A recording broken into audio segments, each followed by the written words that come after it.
Good morning and welcome back to the garden.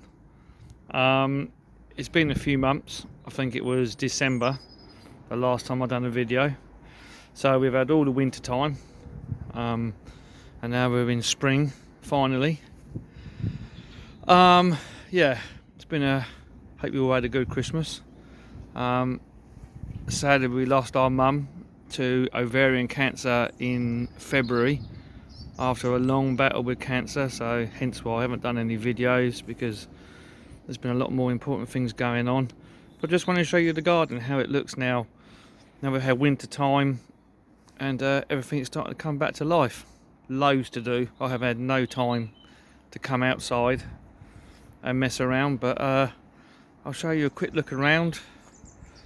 My tree fern lost a few of its fronds in its on the windy nights, but there's lots of new ones down in there.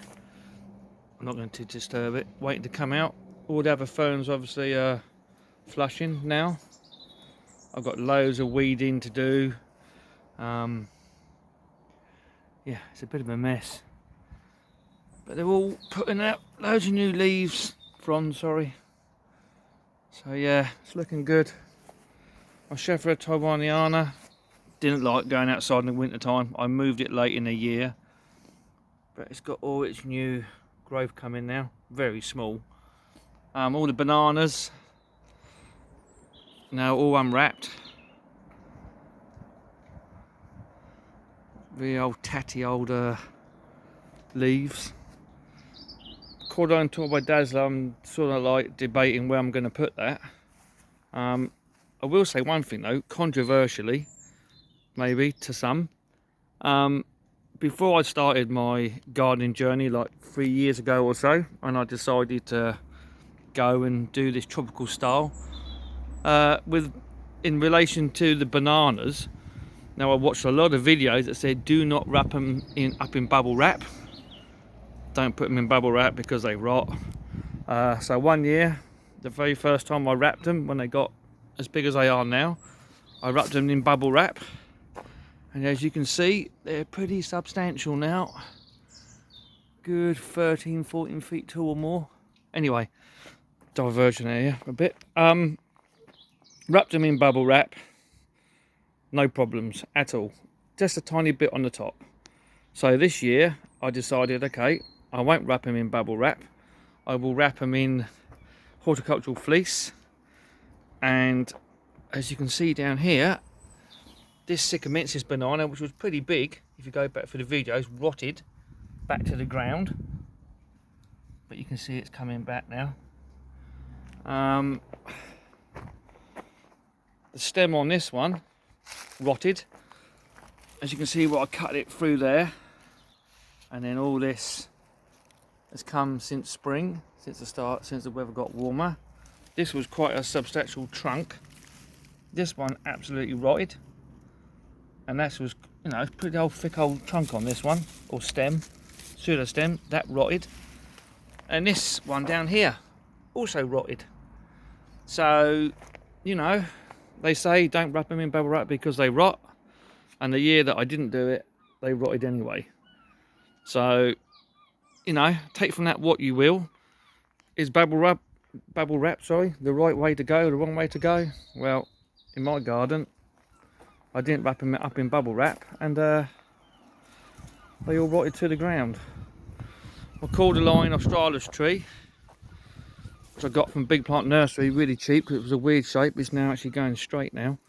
The snails have had a way of a time with all the new leaves that are coming out, so that's going to look a bit tatty when it pushes out. The euphorbia, and I'm not quite sure which one this even is, has gone absolutely mad and taken over the whole entire corner. My grasses, my cane grass, miscanthus grass, or whichever one this is, can't remember now. So unprepared for this video. Yeah, that's coming back now. Same as this one over here. It's pushing out new shoots. But like I said, you know, I haven't had time to come in the garden. There's weeds everywhere. But I thought I'd show you that, you know, gardens don't always look spectacular like they do in the summer when you've had time to trim them and weed and everything else. This Sycomensis banana stayed in the greenhouse all winter, and I brought it outside today to get some sun. Absolutely fine. Obviously it's been indoors. My palm trees, yeah, they're all starting to push out. This is Trachycarbos fortuna, as you can see. All new flushes coming out. My waggy that grew a lot last year, doing pretty well as well. Hence on the ground, all the old fronds I've cut off because they're looking a bit tatty. My other waggy, not looking too bad. Trimmed it up a little bit. There's a cordyline red star, which I'm not quite sure what I'm going to do with yet. European fan palm, yeah, that got a lot bigger last year. Clashing now with my Yucca rostrata, which is nice size now actually. I brought all the other plants out onto the decking now, like my aloes. The good old one I always mention, my aloe ferox, because that's a bit of a beast. I forgot the name of this one now.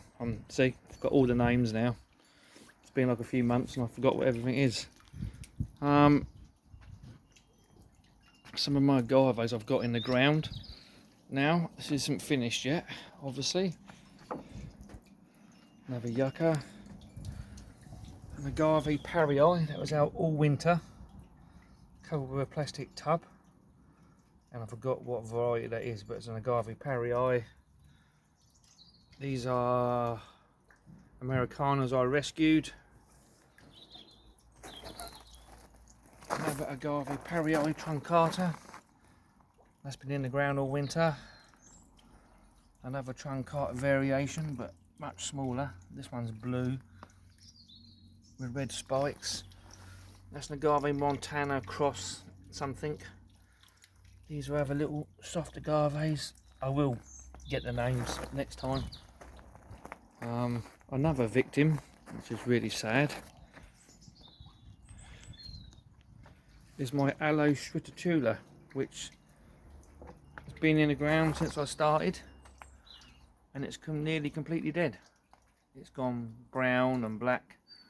It's just one alive stem over the back there, but the main plant is kind of like dead.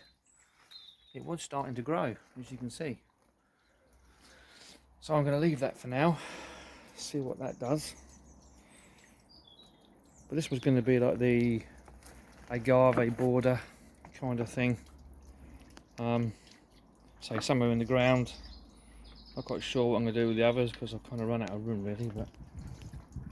But yeah, the gazebo lasted with some really stormy nights down on the south coast in West Sussex, and yeah, it got pretty blowy. Oh, another one I forgot to mention is my Washingtonia robusta palm.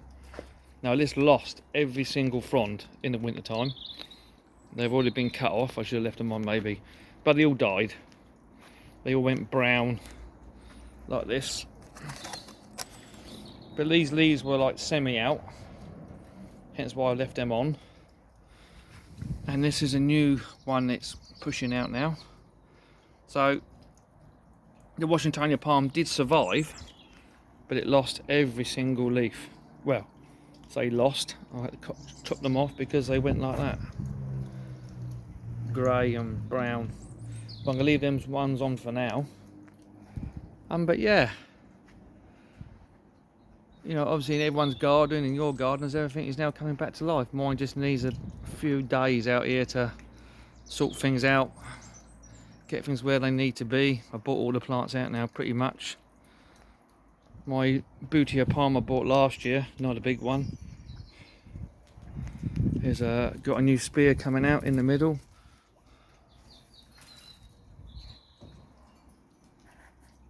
My Yucca Emilia has been in the greenhouse all winter. Hope it doesn't get too much bigger because I'm going to be in trouble. But yeah, that is my Subaria that I moved from over there because I wanted to turn it into a agave board and its bits have died off. This is a bit of ground that was just rubbish, just slabs and crap, and I put my eucalyptus gunny in there.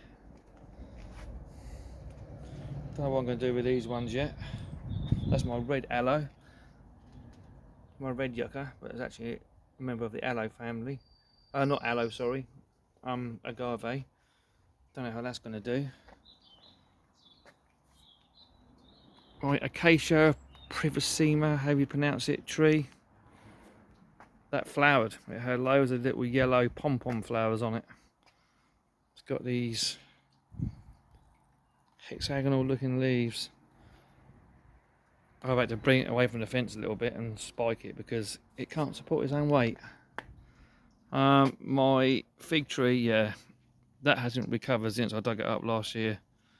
I think I butchered that a bit too much. But yeah, once again, all the washing is in the video as usual. But it's not looking too bad. You know, a couple of hours out here and I think we'll be good. You know, I'll try and do more videos. I mean, my garden's not massive, so there's only so much I can do, but fish pond, yeah, that's doing right actually. The rats actually chewed through my filter at the back there. We don't have any pets, any rabbits or guinea pigs or chickens, but the rats ate through the back and it was nearly emptied the pond out. But yeah, that only came out this morning. My sago palm, which is good. I'll show you quickly the greenhouse, even though there's not much in it now.